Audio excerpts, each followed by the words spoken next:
धर्मांतरण के मुद्दे में पिछले 9 तारीख को अकराम आलानार से 3 परिवारों को निकाला गया, जिनके सामान ट्रैक्टरों में डाल करके उनको गांव से निकाल दिया गया, घरों में ताले जड़ दिए गए। आज वो परिवार जंगलों में घूम रहे हैं और उनकी पतासाजी करते-करते आज हम काफ़ी दूर आ चुके हैं। हालाँकि वो अपनी पहचान और जहाँ वो छुपे हुए हैं, जहाँ पे रह रहे हैं, वो बताने से इनकार कर रहे हैं। हम इस वक़्त यहाँ पे आए हुए हैं, जगह हम इसलिए नहीं बता सकते क्योंकि उन्होंने मना किया है। और आप देख सकते हैं पीछे जंगल कितना ज़्यादा है और वहाँ पे कुल 15 सदस्य हैं, 3 परिवार के छोटे-छोटे बच्चे हैं।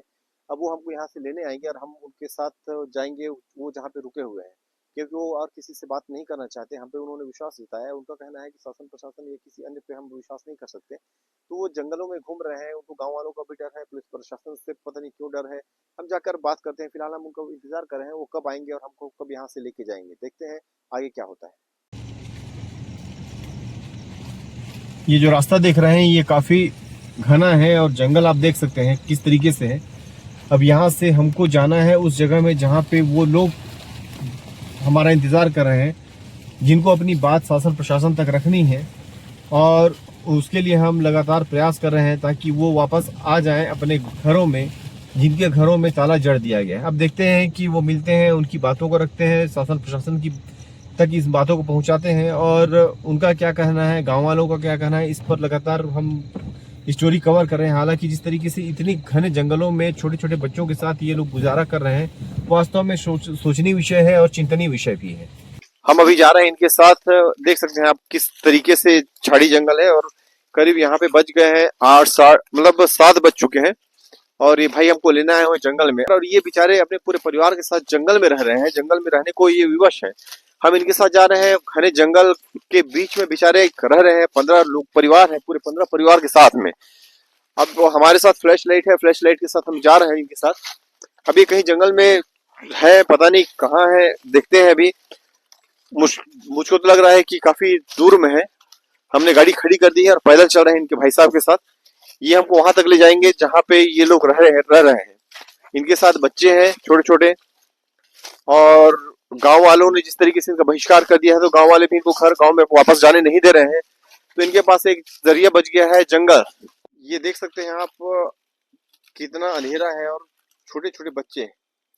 यहाँ पे खाना बन रहा है और ये लोग घने जंगल में आप चारों तरफ देख सकते हैं अंधेरा, पूरी तरह से अंधेरा और बीच जंगल में ये लोग रुकने को विवश हैं, सिर्फ इसलिए क्योंकि इन्होंने मतांतरण किया है, मसीह समाज पे भरोसा किया है। उसकी सजा इनको ये मिल रही है कि अपने गांव से तो दूर, गांव को छोड़ करके जंगल में रात बिताने को विवश है। आपको बता दें ये सामने में खाना भी बन रहा है, खाना बना रहे हैं। अभी यहाँ पे खाना खाएंगे, अब उसके बाद फिर ये सोएंगे कैसे, आप खुद समझिए। मासूम मासूम छोटे छोटे बच्चे हैं ये, इन बच्चों का क्या कसूर। ये देखिए छोटे से बच्चे को, ये जिस तरीके से यहाँ पे रह रहे हैं घने जंगल में, क्या किसी को ये एहसास है कि इनके ऊपर क्या बीत रही होगी, सिर्फ इसलिए कि वो ये मतांतरित हुए हैं। इनके पास एक ट्रैक्टर थी जिसमें सामान था, मगर उस ट्रैक्टर में भी डीजल खत्म हो गया, तो उस ट्रैक्टर को भी कहीं खड़े कर दिया। अब ये पैदल जंगलों में भटक रहे हैं।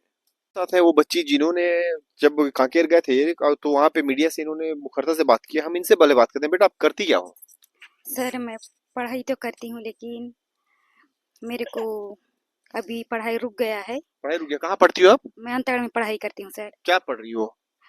बीएससी फर्स्ट सेमेस्टर कॉलेज में पढ़ाई कॉलेज करती में पढ़ रही हो, मगर इस तरीके से आप लोग जंगल जंगल अभी भटक रहे हो, तो परेशानी नहीं हो रही है आप लोग को? हो रही है सर। मैं तो चाहती हूँ कि जल्दी से जल्द हमको सुविधा चाहिए, मैं जल्दी तो आप पढ़। लोग गाँव जाने में क्या परेशानी हो रही है? हमारे गांव में तो हम लोग मान रहे थे अपना मतलब विश्वास के साथ, तो हमको निकला दिए घर से। यीशु मसीह के नाम से मान रहे थे तो हमको विरोध करके निकला दिए। तो आप लोगों को क्या शासन प्रशासन पर भरोसा नहीं है? इस तरीके से जंगल में भटक रहे हो छोटे छोटे बच्चों को लेकर, आप लोग शासन प्रशासन के पास गए थे, उन्होंने क्या कहा आप लोगों से? अधिकार तो है प्रशासन में मानने का, लेकिन क्यों नहीं दे रहे हैं। तो शासन प्रशासनिक अमले जब आप लोग एसपी साहब के पास गए तो एसपी साहब आप लोगों को क्या बोले? वापस गांव जाओ बोले? क्या बोले आप लोगों को? एसपी साहब ने बोले कि हाँ आप लोग जा सकते हो, कोई रोकथाम नहीं है, सुविधा हम लोग करा देंगे बोल के बोले। तो गाँव जाने के बाद गांव वाले क्या बोल रहे हैं? हम लोग तभी गए नहीं है, जबकि प्रशासन लोकतांत्रिक के हिसाब से हम जाना चाहते हैं, जो एसपी सर बोले हैं उसके द्वारा नहीं, से। जब एसपी सर बोले हैं और आप लोग गांव जाके एक बार देख लेते कि गांव में वास्तव में विरोध हो रहा है कि नहीं हो रहा है, तो गांव वाले अभी भी मना कर रहे हैं आप लोग को गांव में आने। जी सर, कैसे पता चला आप लोगों को गांव में विरोध हो रहा है आप लोग का अभी भी? मतलब ऐसे सुन सुन के। ऐसे ना जी कि आप लोगों को गांव में आने नहीं दिया जाएगा। जी आप लोग के गांव में आपके घरों में ताला लगा दिया है, जी पूरा सामान लेके आप लोग ट्रैक्टर में घूम रहे हो। जी तो जिस तरीके से ये बालिका बता रही है कि इनका सामान ले जा करके तो निकाल करके ताला लगा दिएगा, और ये करीब 9 तारीख से अभी तक आप लोग ऐसी जंगल जंगल घूम रही हो, जी सर। है ना? तो इस तरीके से आप सोच सकते हैं कि कितना वास्तव में विषम परिस्थिति में ये लोग हैं।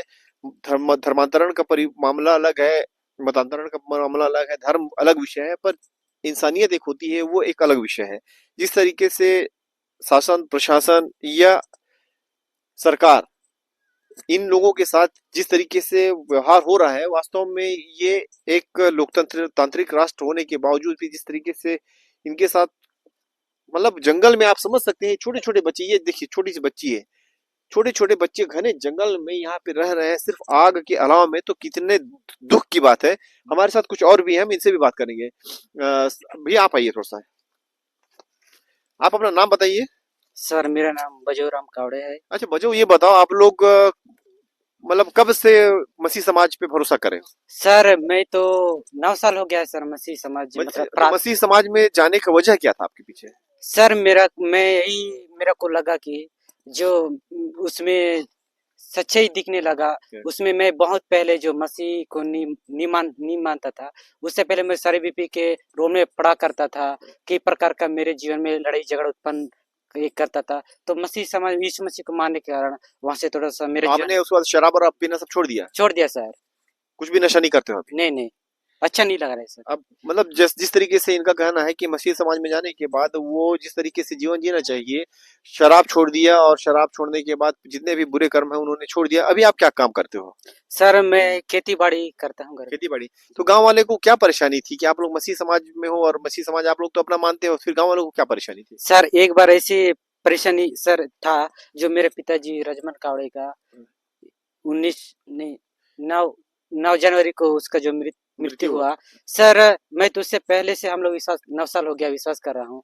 तो उस दिन ऐसी घटना हुआ सर, उस दिन से सर प्रभु ये मोहाल बहुत है समस्या जो यीशु मसीह को तो जब हमने गांव वालों से सुना, तो गांव वालों का ये भी कहना है कि आप लोग बोले कि हम मूल समाज में आ जाएंगे, हमारे पिता को अंतिम संस्कार करने दिया जाए। ऐसा क्या बात हुई थी? ऐसा हुई थी सर, लेकिन उसमें जबरवन से दबाव से ऐसे किए, तो मैं बोलते, लेकिन सर मेरा को उसमें अच्छा नहीं लगा मानने के लिए। तो मैं 8 साल से अभी मामला क्या हुआ? 1-2 महीना पहले जब आपके पिताजी की मृत्यु हुई, अभी माता पहुंचाने में आप लोग यहाँ चंदा लेने गए, फिर आप लोगों ने मना कर दिया, ऐसा कुछ सुनाई आ रहा है, क्या मामला था? नहीं सर, मेरे को तो ऐसी पता नहीं चला। तो फिर अचानक गांव वालों ने ताला लगा दिया, फिर बोले कि आप लोगों ने गांव वालों को ये कहा कि हम मसीह समाज में ही रहेंगे, ऐसा कुछ कहा आप लोगों ने? जी हमको अच्छा लग रहा है उसी मसीह समाज में प्रभु यीशु को मानने से हमको अच्छा लगता है, अधिकार भी देता है कि मानने के लिए संविधान में अधिकार है। हमारा भारत देश लोकतंत्र का देश है, आप मान सकते हो किसी भी धर्म को करके। मेरे को अच्छा लग रहा है। तो मतलब इनका जिस तरीके से कहना है कि लोकतंत्र है कि नहीं है, ये भी इनको मतलब खटकने लगा है, क्योंकि जिस तरीके से हमने कई मामले देखे, आमा मेरे क्षेत्र में भी देखा, तो हमने करीब 6-7 साल पहले जब चैती बाई का शव को दफन किया गया, शव को निकाल करके उसको अंतागढ़ लिया गया, उसके बाद करीब 10 से 15 दिन बाद उनका अंतिम संस्कार किया गया। दूसरा मामला हुआ आपके बड़े तेवड़ा में, रजमन कावड़े जो कि सरपंच है, उनके यहाँ उनके पिता की मृत्यु होती है और उनके शव को भी वहां से उखाड़ करके अन्यंत्र ले जाता है। मतलब मसीह समाज को मानने वाले जितने लोग हैं, उनके शव को कहीं पे भी जगह नहीं मिल रही है। अब ये सवाल बनता है कि बस्तर संभाग, बस्तर क्षेत्र जो है कि 5वीं अनुसूचित क्षेत्र है, और यहाँ के जो आदिवासी समाज के लोग हैं, उनका ये कहना होता है कि बस्तर में जितने भी आदिवासी हैं या आदिवासी ट्राइबल क्षेत्र जहां भी है, जितने भी हैं, वहां पे जो नियम चलेगा वो पेशा कानून के तहत चलेगा, 5वीं अनुसूची के तहत चलेगा, और गांव का निर्णय सरपंच गायता और वहां के जो मुखिया होते हैं वो करेंगे। तो जाहिर सी बात है, अगर गांव में सारे निर्णय गायता, पटेल, मांझी ये सब करने लगेंगे, तो शासन प्रशासन क्या कर रहा है? शासन प्रशासन हालांकि लॉ एंड ऑर्डर बनाने की कई कोशिशें करता है, पर हम दोनों दृष्टि से अगर देखते हैं तो आदिवासी समाज भी कहीं ना कहीं इस चीज से चिंतित है कि लगातार जिस तरीके से धर्मांतरण हो रहा है और धर्मांतरण लगातार बढ़ता जा रहा है, तो उनको भी एक तरीके से एक वो है कि हमारे समाज के लोग दूसरे समाज में क्यों जा रहे हैं, दूसरे धर्म को क्यों मान रहे हैं। आदिवासी समाज में क्या ऐसी कमी है कि लोग धर्मांतरित होकर क्रिश्चियन बन रहे हैं। कई लोग कहते हैं कि यहाँ पे कुछ लालच दिया जाता है धर्मांतरण के लिए। तो ये बताइए, आप कुछ लालच की बात होती है, प्रलोभन की बात करते हैं, तो क्या प्रलोभन आप लोग को दिया जाता है, सर ऐसा कुछ है क्या? सर ऐसे है कि कोई प्रलोभन नहीं मिला है। कोई मेरे को जबरदस्ती यहाँ जाने से वो मिलता है, कोई नहीं बोले। मेरे को अच्छा लगता है तो मैं मानता हूँ, मेरा रास्ता है, क्योंकि संविधान में दिया है, अधिकार दिया है, तो उस तरह से मैं मानते जा रहा हूँ। जी। जो इनको भी जैसे ये बता रहे हैं किसी प्रकार का प्रलोभन नहीं दिया गया है, तो जाहिर सी बात है परेशानी है और इस विषय में संज्ञान लेने की जरूरत है शासन प्रशासन को। अगर ये विवाद नहीं सूझा तो आगे चलकर बड़ा रूप ले लेगा और कहीं ना कहीं कोई ऐसे हादसे होंगे जिसके लिए जिम्मेदार सीधे सीधा शासन प्रशासन होगा। मैं आपके साथ आपकी आवाज में जावेद खान।